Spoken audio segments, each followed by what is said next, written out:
ким жана качан жоет деген маселе менен элдер келип атат бизге. Жакында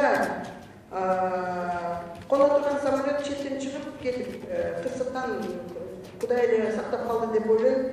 Андан тышкары тоноо дагы болду. Ачык эле мындай жоопкерчиликтүү адамдар ошол маалыматты чыгарса, инстанцияларда аларды жумуштан кууп салыптыр. Секреттерди чыгарып койдуңар деп. Ошол эле кезде ошол жерде өз билетин кылып 300гө жакын адамды жумуштан кууп салышты. Ошол жерде иштеген директордун билими да жок экен, тийиштүү. Ошол авиацияга тийиштүү кандайдыр, аэропортко тийиштүү. Анын кесиби бухгалтер, анан налоговик болуптур. Андай нерселер биздин мамлекетти талкалап, андайдыр бир жаман нерселер алып келет, эгерде өзүнүн жумушун билбей иштесе, жумуш калпаса. Ошо андан тышкары